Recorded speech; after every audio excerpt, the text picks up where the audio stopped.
I'd like to introduce Emerald Azura.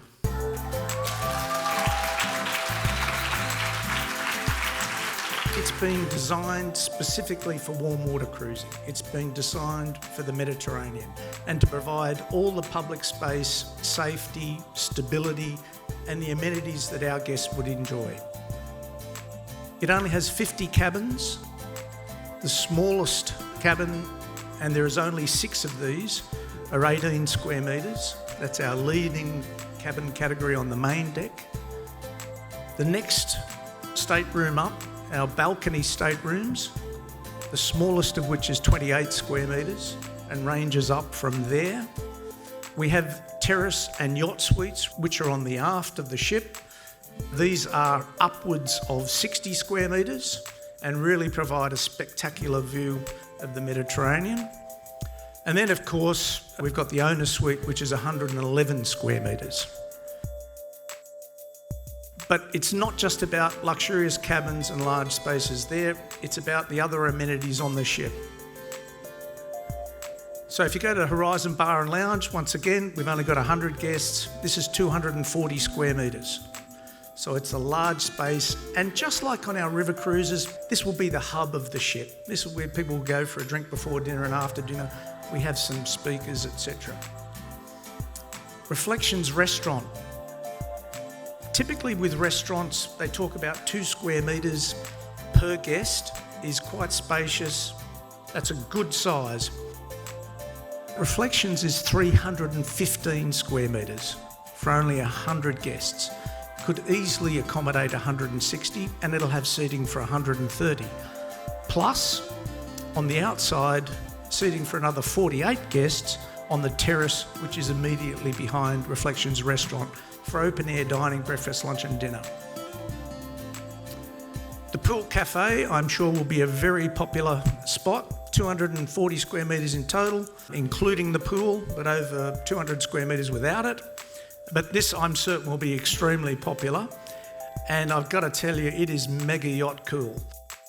This infinity pool, I think there are going to be a hell of a lot of people watching this ship go past saying, who's the billionaire on there? There'll be 100 of them, or at least they'll get treated that way. This is another area. This is 250 odd square metres, and it's right on the top of the ship, spa, outside deck area, and I'm absolutely certain this is going to be a really popular spot. It's going to be a lovely place to be on the top of the ship. Observation lounge for those people who just want to get away, have a cup of tea, read a book, and of course a very large observation deck at the front. For those people that might want to get down to the gym, a full gym and spa area, treatment rooms, sauna, steam room, and also a hairdresser on board. And where are we going to sail? Most importantly, because that's what this ship is all about. It'll go into all the major ports, but the area that we wanted to keep, only being 110 metres long, it can get into all the small ports. So yes, we start in Barcelona, finish in Rome, but it's all the little ports in between that'll make this really special.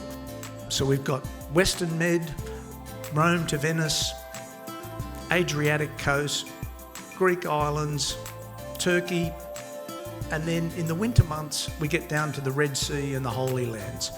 It's a 12-month program in the Mediterranean and the Red Sea. A lot of what the ship is about is getting into those smaller ports, and there's quite a few here where we literally pull up right in the centre of town, because the locations that you pull up will totally allow people to go on and off the ship at their own bequest and do whatever they want to do for the day and explore at their own, come back when they feel like it without any set itinerary. You can see a yacht in there at the moment. That's where we'll be pulling up. It's right in the middle of town. And there's some beautiful other places like the really local little villages. And of course, because we've only got 100 guests, we can go to the local market. We can get fresh fish.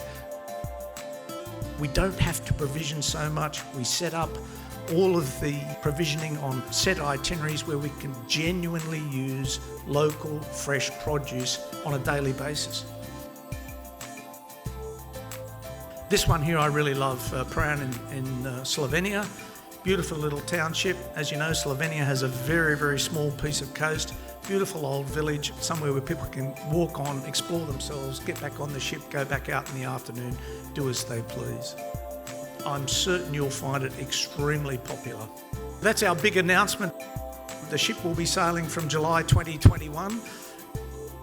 Thanks, and that is it for tonight.